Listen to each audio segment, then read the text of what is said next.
नमस्कार, आप देख रहे हैं इंडिया हेडलाइन 24 न्यूज और आपके साथ मैं हूं ममता सिंह। तो चलिए शुरुआत करते हैं आज की कुछ खास बड़ी खबर से। राहुल कमलनाथ संदेश यात्रा रीवा पहुंची, जहां सिरमौर चौराहे में कार्यक्रम का आयोजन किया गया। कार्यक्रम समापन के बाद कांग्रेस कार्यालय शिल्पी प्लाजा में पत्रकार वार्ता का आयोजन किया गया, जहां जानकारी दी गई है कि उक्त संदेश की यात्रा 6200 किलोमीटर की यात्रा तय करेगी, जिसमें इससे 1464 पदयात्रा शामिल है। संदेश यात्रा का मुख्य उद्देश्य भारत जोड़ो यात्रा के समान ही है। इसके साथ ही कांग्रेस शासनकाल के लिए किए गए विकास कार्यों में राहुल गांधी के खिलाफ हुई कार्रवाई को जन जन तक पहुँचाना है।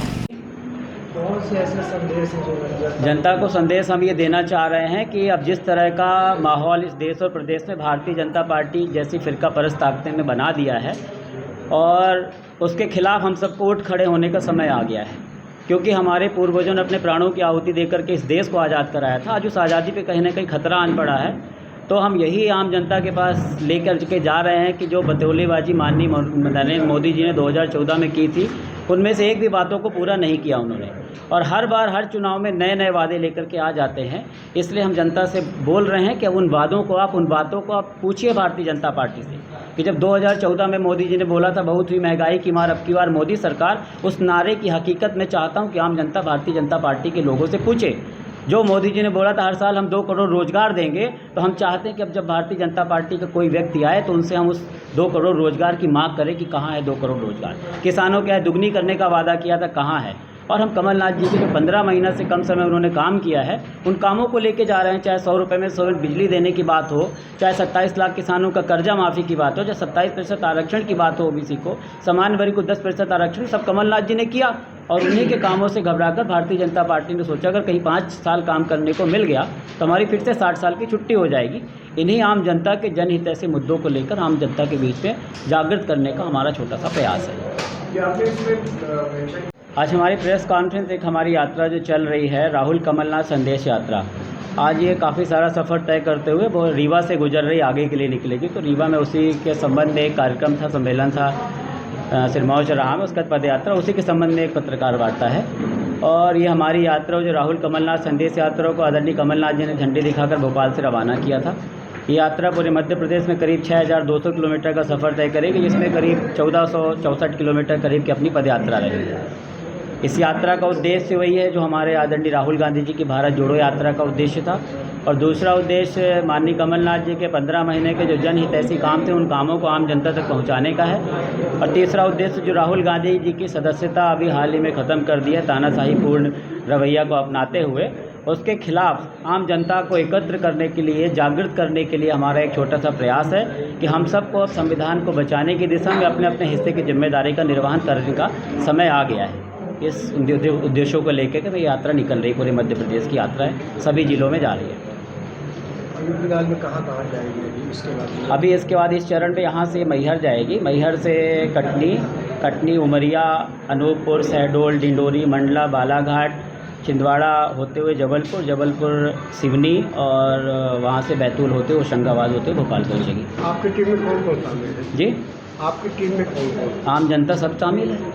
अभी हमारे साथ में जो लोग चल रहे हैं, एक हमारे अभी उनके कुछ दिक्कत हो गई थी, कमल विश्वकर्मा है हमारे साथ चल रहे हैं, आदरणीय विद्याराम वर्मा जी प्रदेश उपाध्यक्ष हैं, चांद खान जी हैं और स्वराज सिंह जी हैं।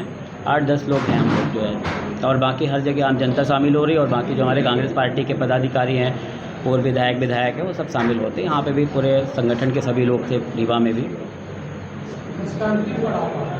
अंतिम पड़ाव इसका भोपाल में होगा। भोपाल में जो बैरसिया या नरोजाबाद 2 विधानसभा, वहाँ कहीं हमने बात की है माननीय नाथ साहब से। तो जब इसके बाद वाला चरण होगा, उसके बाद इसका समापन होगा, तो भोपाल के पास बैरसिया विधानसभा के में करने का है इसका।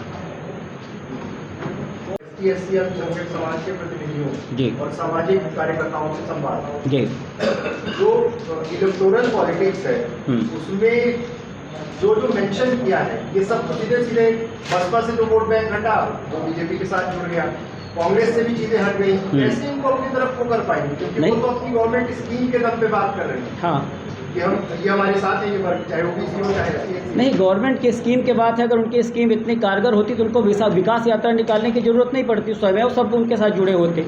लेकिन आज अगर आप 2014 के आप कोई भी व्यक्ति अगर माननीय मोदी जी के जो बतौलेबाजी उन्होंने 2014 में की, तो उनको अगर आप सुनेंगे तो अपने आप स्वयं सिद्ध हो जाएगा कि हकीकत क्या है।